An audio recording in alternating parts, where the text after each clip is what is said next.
Ena radio bulan do vata na italano ni ano to toka ko rambi. Bisis na itini ni sa kwale may rambi sa sembera. Ni bulan na kaunas. O sembera sarang buto ko na punogor. Doon na singa. Ni bulan binaka. Pada banda sarang kita na noa na mo ni madhawa to toka na mo ni madhawa na bekai so ni vakanga taga kina na mo ni madhawa. Iya una dana madhawa totoka na singa na no bakai li ura bersar ngai belut Ni debe sarava roma na gito. Dina. O eu sa half time. Sa sar to ngai bel sa half time siang sangon ni lako i lutu. Au sama ni bitonga gambe sarabao di sa su mena lutu. Ko tal nota ketika bi tambua. O kito o tinga na lutu na tinika rua o tiando tal na bosa kito sa sandui suliangan ni none ulumbalin.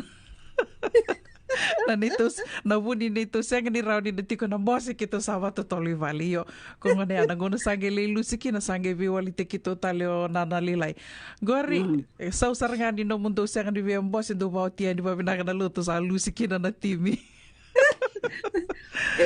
biar lalatal to nga dito bel luto na no biar lalatal nga okay lang ni lewer sarang gitu na no. Iya, sabo totok na gito, totok na sarang gito, kanta sawa ka nuni talitiko kena gito tali na madang go Iyo, waka nuni tiko yani iyo. Kito may vale sawa ngayang ge vatale ay, Australia kilviti iyo. Sanandora vital no vinakaya. Vinaka bakalebo baka vinaka niyo ni ngalalo tali may na singidikuan ay kavinikuan na nondor may vital no may bakangan na nondor program din na niya may dingo token na madhaw ruay dor may dingo madhaw ru to kaya kau sandu baka na numirito nga nandu siya matikumay ka baka rin do dalata merangin do si kabayanin na YouTube channel na radio bulan do vata YouTube channel sandu buke de tiko ni kina na vital no kede do may baka idorito na nonda program na visinga. Yana kay tali tukinan na technology na ngonongo na bato-batonggo. Da dorusato kisar mandiani o kilani ni bia bakambulan bakabe rakarasya mati kumene kavinikua karoni ni bakamadala takatalingana non darulu tangan na kavinikua Mrs. Naitini. Vina kauna iya berni dorbitan non darulu tangan ni kuo no bia bambula ni be ira kede sare santo semeti kumai ena non da program go weekend tiko bolingo Amerika bakang bimbi California o irna tiko mai bebo no tanya rangani ni viti watala kino irna tiko mai viti mai nonta bonua yo una berniu na lakuna nonta ru lutangan ikwa au be bakang bimbi na kateke muni o ba muretok mai rona matawa to sangani vitar tertiu kina na hospital nga bakang takataka o be na kateke mro batike tupe na kana samai dollar samai di tok na radio bulan do pata already nin rauti kana dono no mundo event yang bale tiki munina tiko boleh na binka rauti kana tambani media and a different ethnic groups ethnic media ako ay bababi na kateki mro saranga and ay kalaw ay makang nandor program tiko na dawi kalaw o na kateki mro and nomro saro ni may kabaro Amerika and dono program ko na bunongan roving rem kinebiti and rovang takatip ngana nonda ethnicity sena kain bale tikenda nonda vosa merani mai di begrau kini nonda station ni kakamburake barang ko na radio bolon dapat. So thank you for the effort and thank you for being able to venture into that field of work ngana bunon roving gareb mikina vinaka ko talanga ya una ko ba naktaktikina na vinaka ni program go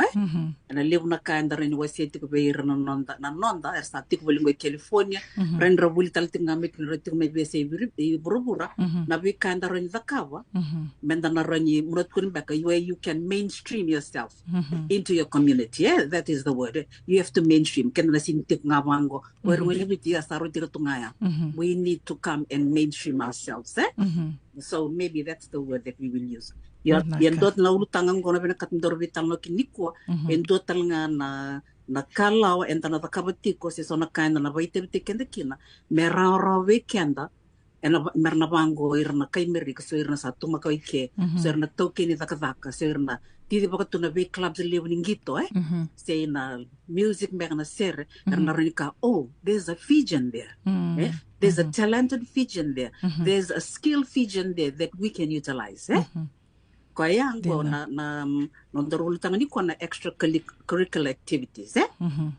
eno la manimbay ni buli na sona matanggali ka se nagdito mbeka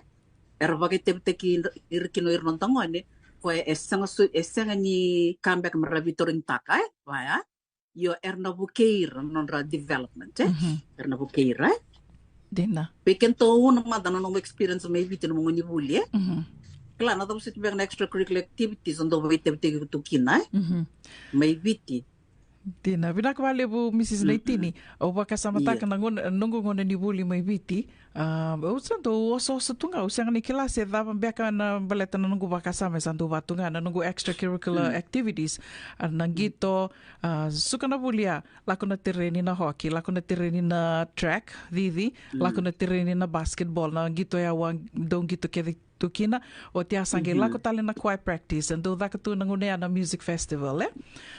lako na choir practice o tia ke baka endua na concert beka se endua na kai na babaruta kitiko ya o yo na li dur tu ya ni endua na dance group me uli da tu na danisi all those extracurricular activities yo maruta ka tu ungendo li sunga mi bali sambongi langani ya mode ya andra daka na homework vatu ya sa vatu mea na nungu ngona ni buli ia o kilani a senga soti ni rau pakai tabikina o na kita baleta beka na ituba kini vanua inda tu kina rau ninda bonton basinga kima me vi muringa vi murmuringa ni baka vi tokani Aku asar tunga ya senga soti ningan rebiki non nakita mera kuti kenda tiko baka na ya ampe kana duin lewi tiko mai na extracurricular activities mai viti ngono ya kena extracurricular activities ke ngono go but I'm sure may viti talenga ngono go rangi lako ngo ni sana ngan rebi talenga na kita sindu nangase me ngole tiko bat ke rambaleta na bakre bakini we so adu tu se dam beka na nomni rai Iyo kelas araba lebu talanga may biti talanga sa lebu bekenta na matabu vale may biti sa tiko i bonotani na robi matabu vale sa rara kina bekenta na matabu vale menda bibu kayani na bi matangali extracurricular bikiner nan tangone iliu ko talanga ro no yawe tanga pangana kanda kilai kurni bule Nanggitonga nalanga sere ya kai tiko na dance team ona lako kina ser na wite tiko na meke va vitir na lako tiko kya ya starana kainda takabutu yo iki ndanga merida na levu ni extracurricular activities sa tuve rana ngoningo and they have to make their choices ramba levu yo ya una kila we can le tumtumbu doangana kau sarabara kila ni da sa te ko rei di rana lu venda no potential da kama da berna ngoni we can tolong ni bitele ngar do bela ko na gito dina salim saranga berna tumbu ngono gonda sa rei de tikor sa bang takanon ramona dar sambitir na lu vendra in a club games club mersa leoni dona club ko na sengal ngani rengito vango football se volleyball cornibuli Ersana bital cunga dona club bersarin develop teknik na nondra talent dia kombe kaya una iyo ngeken kerua mai bite klai sang sindo libu tumbang na isaw sindo takot na isaw or volunteer tumbang or na libu tumberi dina iyo kaya ko nakena dindi to kay Amerika iyo kakira nga sa club endana soma pati kena kerua erna tiko sarangay kana tumutum merna redira non relay bill non relay Kolistal member ko ivale. Yo kambang nga na din na extracurricular activities kanta rin na may biti bat kay kende ke sa rambay levo. Yo una ke baka amdar na vital na tikinang go Kalau kilani na lang kinon day yaw na day lawo weekend to man ni biti kala ko ngot ko na gito nga na lang sere Ike baka sinilewo na dance teams merlakin mandangone. Edam baka tale sona matanggali extracurricular activities sona numatu na klandarani na bitira kina sona luvende ike o klavi kem do na luto mo man kem do rambay le besar do vingra vel luto Ia rambai levu, indona kau bakan dina takatalanga, orida na nunggungon leo ko sang gaya bakitini kalima, saya bakitini kalima, gay lako mai. Ia gay lako mai ako na kornibuli mai duru kina levu kina na tonga na Samoa na Spanish irnangon Asia, levu nandui kai. Ia sangai tiko na vi songo iso, waka tamba kindua kina na non-ethnic groups, e tiko ngā tōna Poly Club, ko ira sangeli sota kina na ngone kede mai na wasa Pasifika. O te asangi tiko na Asian Club, ko e arangai wuli meke ra langa sere, o te angai do dhaka na nonra, wakarita ki dhaka ni linga, waka na craft show, the school craft show, ko ya na sort of extracurricular activities ko kila ni tiko. Durubital no takatingo na extracurricular activities Mrs. Naitini dona pakasama la kumibiao o pakasama tanga baleta na nungo ngonele wa o ko endo ngalu tunga ndrendre me ukila na dhava e vina kata na ngone ngose dhava ndo talitaka au sangi dhaka te kio ngaki na pakate kio ni ndo ridi ko ndo talitaka na danisi ndo talitaka ko na bakana meke o te asangi tiko ndo rida so ngono la ka ni na no rumu endroini na ngone ndo ndroini. So without her telling me, o yunga usangi dhaka te kio me ukila kina na ibina pono uruni dhuru kina me rauni una li dhaka te kio kina me rauni kiro sea mambeka kina rauni ukaya ka rauni una kuti koya ina vanua ka ukila ni na buki kwa kina baleta ni ukila nduru abital no taka na ndona madhawa sa wotia ni irna ngwan ira lako mai bango Rendre na nonra mai dhuru e na kornibuli merangeli bangaratali merangai na nonra toka ni merangai sangawira mera tu e na dhuru e na kornibuli like a sense of belonging and do toka na bole lebu bira na lubenda ka wotia mai terikian tatalanga ni tumbu sana ngai tiko ngone au kendo to bakati kento me tungi sanga me tu kila na dhava manda endo talita kana ngone go ya na bono sangiro ni dhaka te kio kina me ukila na extracurricular activities dhava na songo dhava uroni beauty ko kina ya talanga ndo na bole lebu uroni kai ni tiko be kendo to ni tumbu kar tungai ngole mai sarkali uto na lubenda to ser even elementary school. Yes. Iya, uno rito ngono be kento iki ana gito kento na levo ngani pizza de kelanga na gito there'll be in the spots that's part of the extracurricular na ser na langa ser au kila levo ngaver na ngone era langa ser tiko na nonra ivali lotu Ono no menteo ni na kaival ni sili agora quero dar agora no sini lá na questa andar lá ser com dai vai sili na langa ser au bakaredir na ngone ratikgo o class na gay dono ngone Pacific ko sangay lang kay na best what is it, the American Idol. When American Idol, iya sangay dono ngone Pacific already tingo na ngone ngona kamba ni non rela ko merea that level klay libi reto nga mer dolang cerebral lutu ya setelah na bunan saat kento ngoni biti klay libi kento ngoni biti they are so full of klay they good musicians ser dolang ser ya telah na bunan saat you develop tekir kena lubenda mata klay tip ni dolang ser we need to like get them up to that level but saat tu kede weekend na ikian na ilabo tu na clubs na rin bodoro mirakina tu matanga na matanggali instruments musical instruments kenda rin bita mera bulikina ya anto nung reyuna kla mekakuni laylay tu nga na bono enta takakina ngoni biti we need to extend our feelers and do things that we couldn't do back at home kala iya ni do ni senga kena karua na kena isawe ikeni sa level tu we need to expose our children there senga na ulu manga do bak sam takatel tu na wuli mandanga no gutu mai biti kala it is so limited na wuli enta takawa da sangay nangonong gaylak mekini kaya ungay domango wandi mo musalak mekini sa ngone but ni na field and the beta ka science da kala may biti onalak ngay okay sin lak na lab onalay bunyuay so lay nasi it's very limited ike na tamana matangani bulan na kaya na may matagali Kaya Rambay do lebu, tu kaya wasi ngone mo wasi lak me kaya wasanga tali sana fields darani durukina. But anyway, get sargay tunggor na luvendor na makumbunda dana sangay enta sana gay running will gear them towards that. Kaya mo na muna yan do katika na music do tala na biya matanggali sports tali so Kla da si do git takwali may witi Kla okay tennis badminton swimming orit sabi tong ngoni bit sarlak tik may na swimming so na kabaya Dona madhaw sa vida na madhaw sa wa tikiro vital no tupe ba tikinan dona ngwani ni biti tinana marama ni Canada Romay vital no ngoni ni ko sangi matay sarangani ngoni ni biti me adhoba sarea ni na World Championship and na diving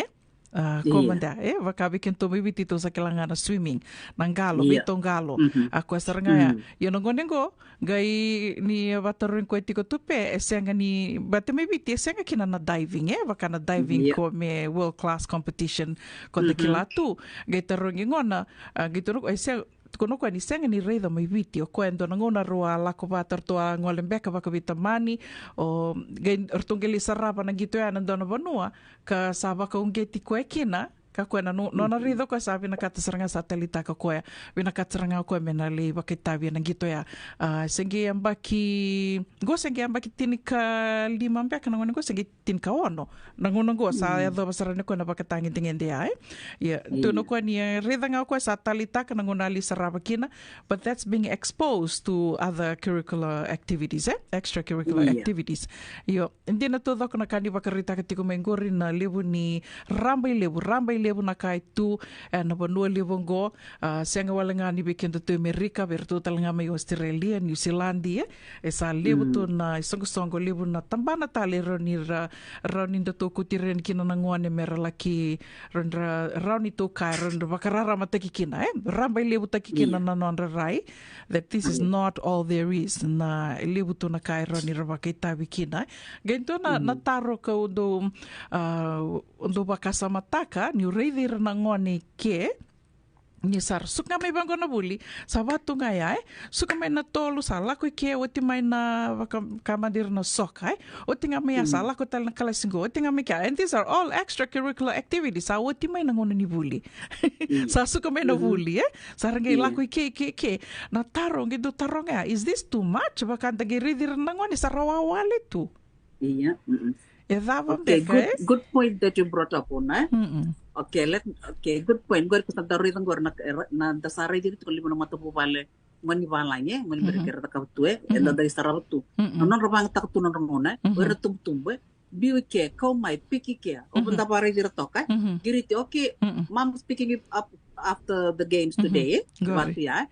okay, mona rital weekend to ngani biti. Ono listel tinga weekend to balatan ko sonon the lifestyle and sampai da kabutugike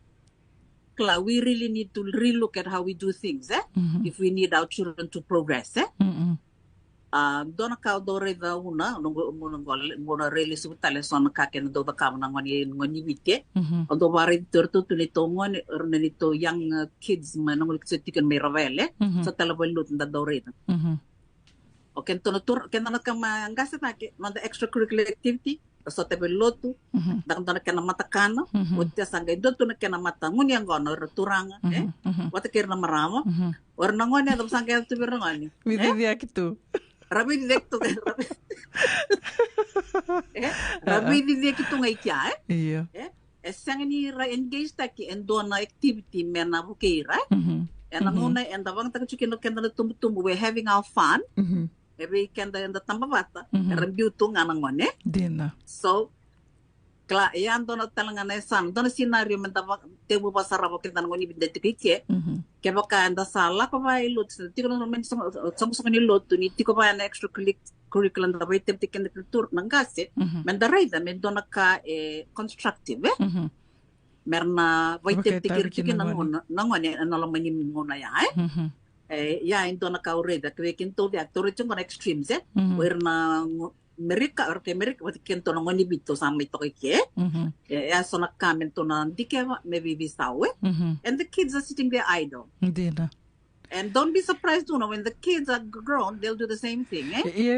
Hindi na todo kung nakani bakarita ka minggo rindo na kaya o baka sama takatiko na ngono se tumbo da kami kino yao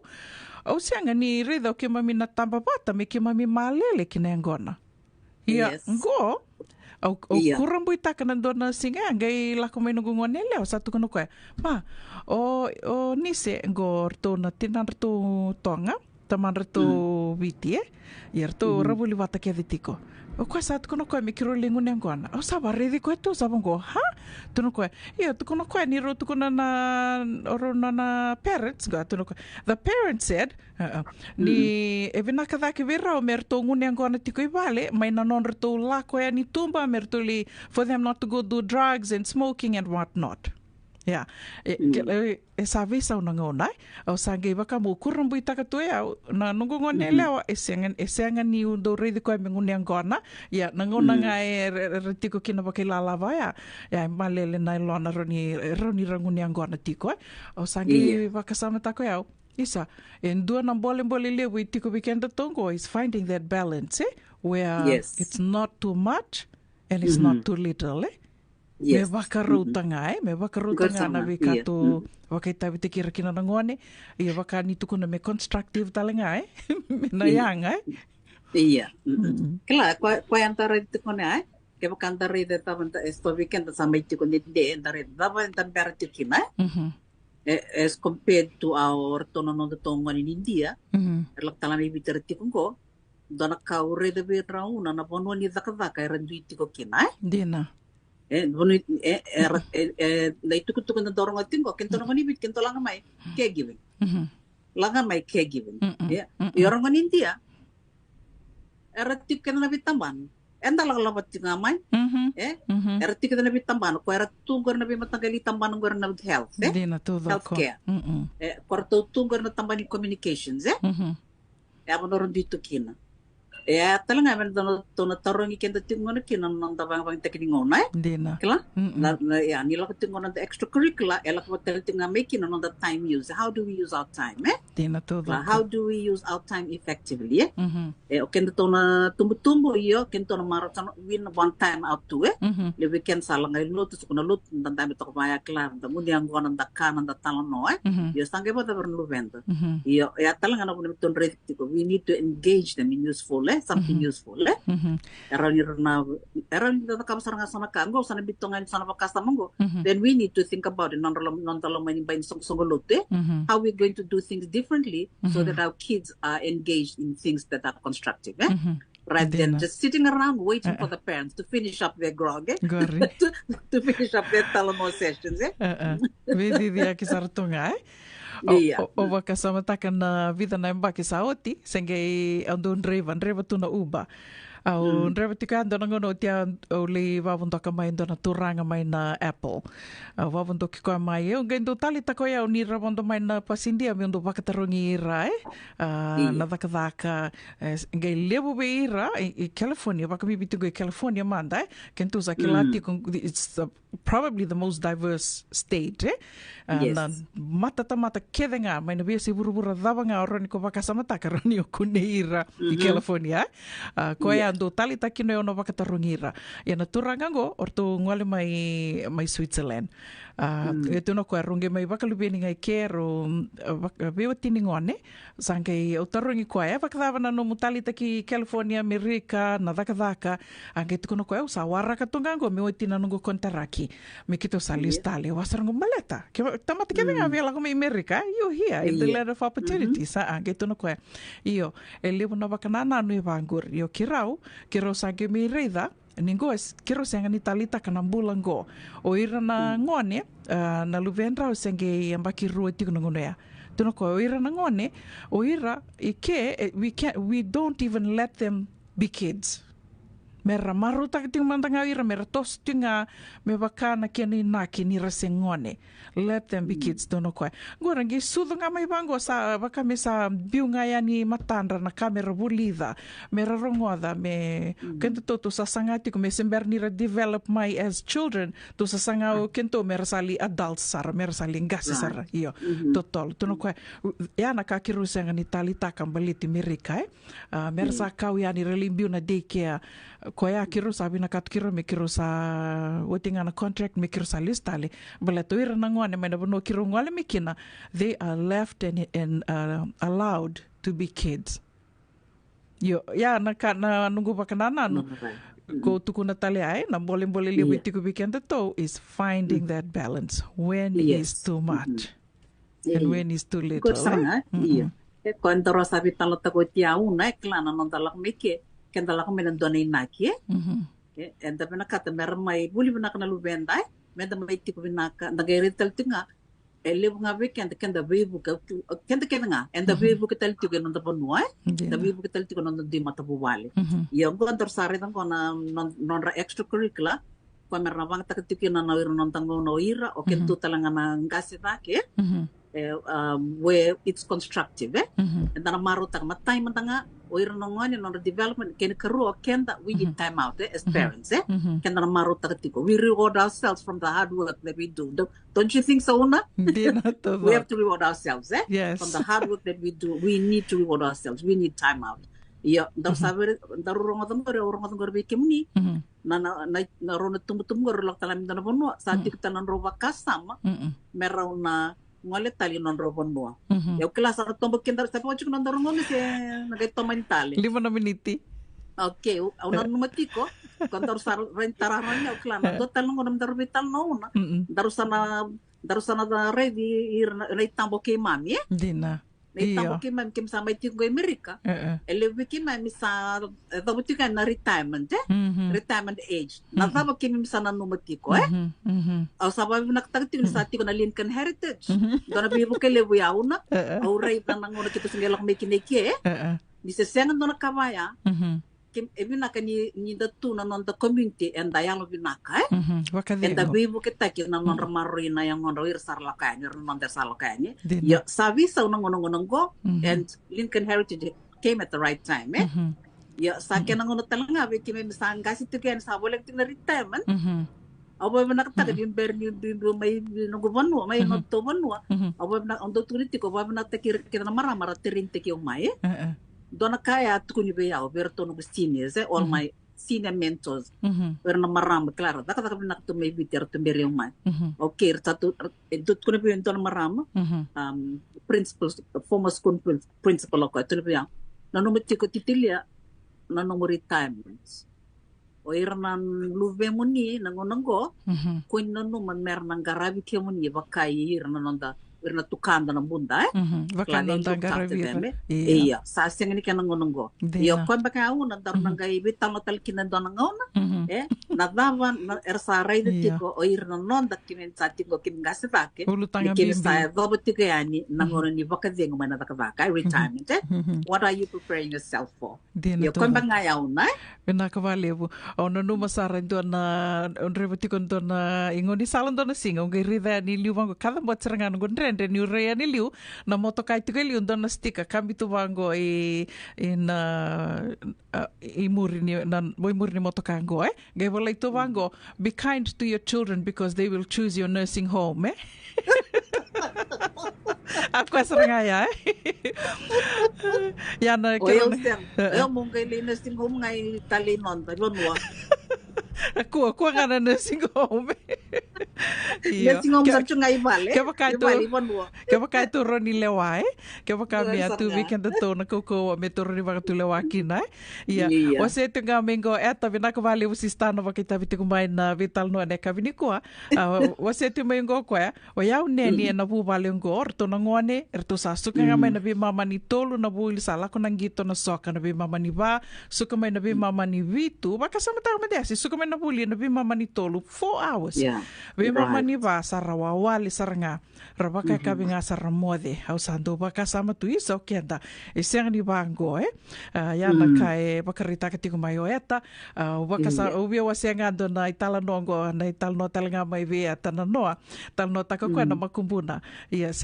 senge baki tolu tingo na makumbuna senge varo yang baki vatiko okay na numo tinana me kutiko itu ngai daka semberni via limbi utiko na deke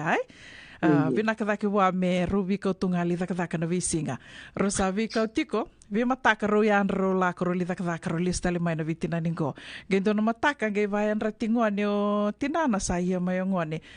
Mami o sa wawale o sa bude sa ik sa langa no ko li dakadaka. Biti o tungai ke yo ko segi maki va. Tono ko o sa wa na li dakadaka. Yes, time,